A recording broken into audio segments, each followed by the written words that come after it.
asked this question quite a bit, talking to other people over the years, and that question is, I've even asked, why should I be an X-ray tech? What do you get out of it? Well, I can answer that question real easy. X-ray is interesting, for one. Very interesting. There's a lot of challenge in it. There's also the satisfaction of helping people that are most likely going through something very difficult in their life, depending on the situation. And you know what's really cool about it is that it pays well, pays pretty good. It's not bad. So let's get into it. I started doing X-ray, like I stated before in the other video. I've been doing X-ray since 1985. I started out doing it in the military, but let's go a little further back before I got into X-ray. I was in high school.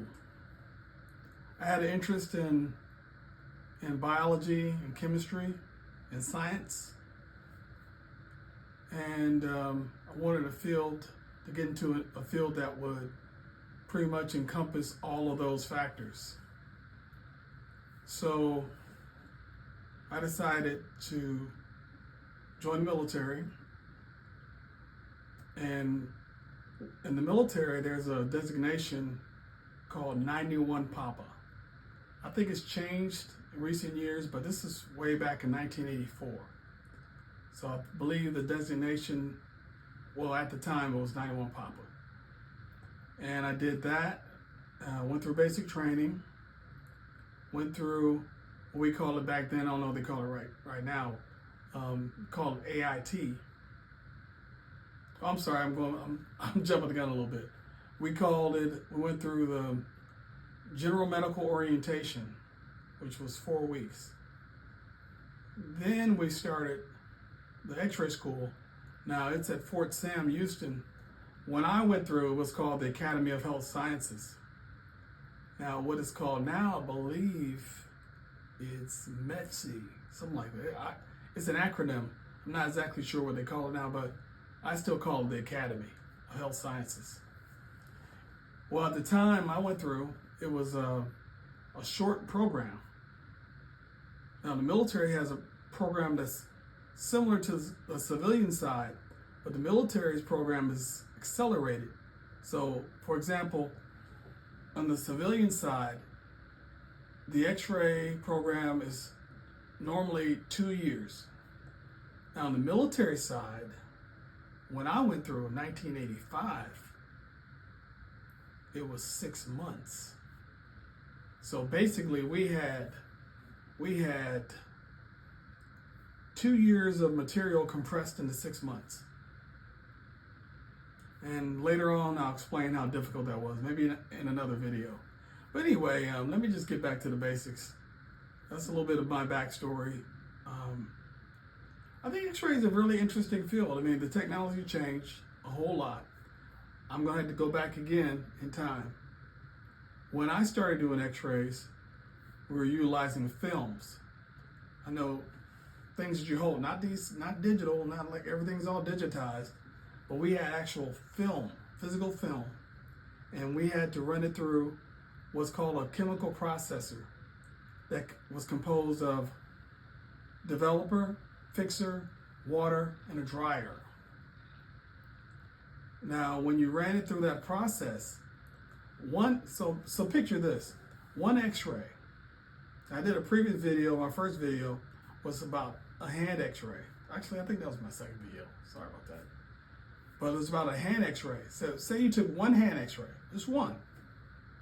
It would take 90 seconds to process one hand X-ray.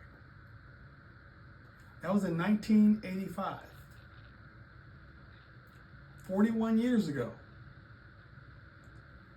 Fast forward to 2026. No film processors, no chemical processors. All digital X-ray. It's immediate. Barely a second, not even a second, it's immediate. It's come a long way. And as we go forth in some of these other videos down the line, I'll start breaking down how the technology's changed and the different generations of technology, and also a few more things thrown in there. But going back to the basic question, why should you become an X-ray tech? Why should, or I'll just put it myself in a different perspective, why should I become an X-ray tech? Well, I mean, there's different aspects of the medical field. When you take a step back, what you're doing is taking pictures. You're taking pictures of different angles. The technology has improved to the point where it's incredibly fast. And depending on where you go, where you live, where you work, the pay is really good. Now, the pay scales vary around the country. Now, this is one of the biggest incentives to really get into the field. The pay scales can be pretty low in Texas, where I'm from, where I live. I'm not originally from Texas, to super high. For example, X-ray techs, a basic X-ray tech out of school could make $45 to $50 an hour in California, $45 to $55 an hour in New York, and make $25 to $30 in Texas, or should I say San Antonio. However, there's exceptions. That doesn't sound like a whole lot of money, but hold on. Depending on, like I explained in the previous video about modalities. Now, different modalities pay at different tiers. For example, X-ray is basically, I'm not going to say the lowest. I'm not going to demean it like that. X-ray is still important, but X-ray is the lowest tier as far as the pay scale. Myself personally, I mentioned it in the other video, I've done every modality. A modality is basically what you designate: X-ray, MRI, ultrasound, etc.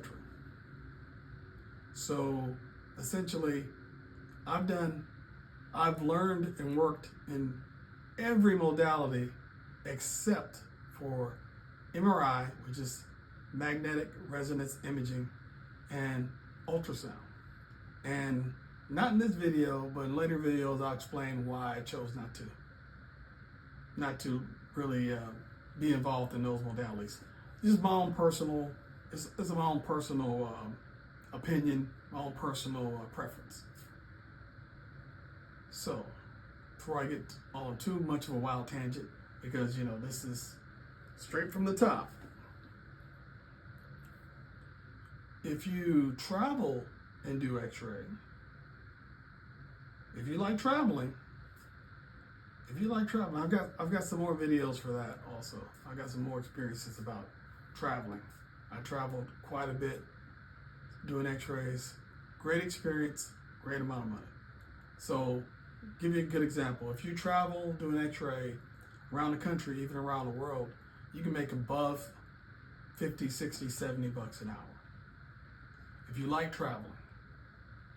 Some people can't travel, maybe different reasons, maybe young children, etc., different reasons, different circumstances. But if you really like traveling, you really enjoy traveling, really enjoy seeing different things, different places, you can make a lot of money in this field, especially in the other modalities. One example, traveling CT scan tech can make upwards of $80 to $90 an hour. Really good money. Really good money. So, that being said, this is a great field to get into. The problem with trying to be an X-ray tech right now, of course, that the word is out. A lot of people are really into, or interested, should I say, interested in getting in this field.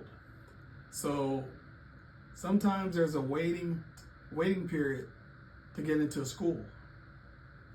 But what I'm trying to point out on this channel, not just this video, but on this channel in general, is to give you, to give you some insight, teach a little bit, but you have to go through the formal training in order to get certified nationally and by state. Some states don't require a state license, but a national license is optimal to increase your pay scale. And also there's more details about modalities. Some modalities have specific certifications and licenses for that particular modality. But anyway, once again, I'd say it's a great time to get in this field. Unlike nursing, I'm not going to talk bad about nursing. Nurses are so vital and important for the health care industry in general. However, if that's not your forte, then look into being an X-ray tech. I'm going to close this video and share one thing. There was a radiologist, interventional. Also, that's another specialty, interventional radiology. By the way, interventional radiology is the highest paying modality in all of imaging. Even in Texas, you can make anywhere between $150,000 to $200,000 a year in interventional radiology. Just saying. You're up there with PAs and nurse practitioners. You're up there. But it's highly specialized. And yeah, we'll go into that in another video. But let me just say this. I was in interventional radiology in 1988. There's a radiologist. I'm not sure if he's still with us, but it's Dr. Dave McFarland.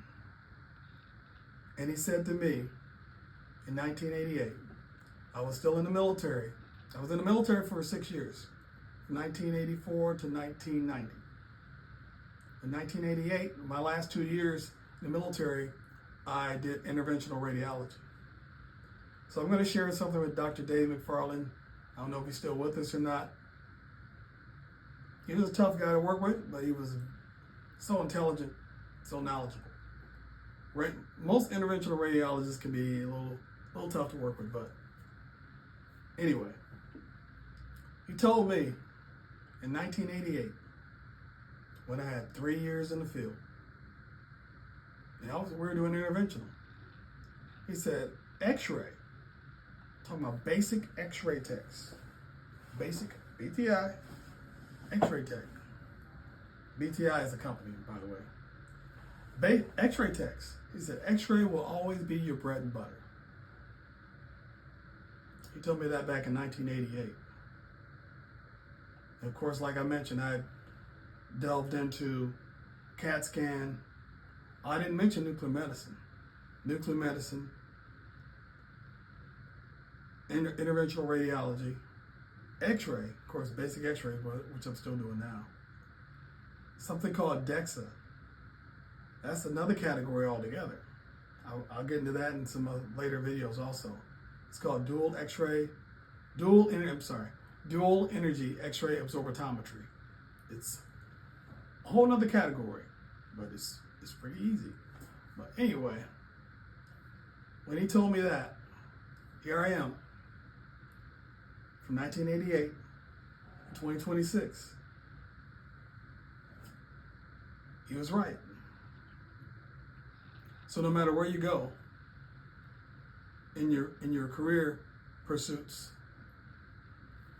remember, X-ray will always be your bread and butter. There's a lot of challenges in radiology. Surgery, trauma, interventional, MRI, CAT scan, something called PET scan. I haven't even touched on that. That's an aspect of Nuclear medicine, that's a merger of nuclear medicine and CAT scan together. Then we have SPECT, it's something else. It's an acronym, but I have to, it wasn't my specialty, so we'll do a deep dive in some later videos and some of these different things. But basically what I'm getting around to is that even if you get into one of these specialized advanced modalities and you get burnout, because burnout can happen. I'm going to talk about that later too. Burnout can happen. Remember, x-ray is always your bread and butter. You get to the point, in my career, for example, I've been doing this 41 years. And you get to the point to where I've done enough. I've done a lot. I'm ready to just enjoy life. Retire. Which is going to be very soon, by the way. But that's just, you get to the point to where you just want to relax and just enjoy life. Enjoy your family. And be thankful. One thing I didn't mention, God, the foundation to everything that I do. And I'm going to make sure I mention that. Specifically, my Lord and Savior, Jesus Christ. If you don't like that, that's fine. I only have three subscribers anyway, so. But anyway, blessings to y'all. Thank you for taking the time to listen. And if you get a chance, please hit subscribe and just follow as I share my knowledge and information. Anyway, that's it for today. Or for this video, actually.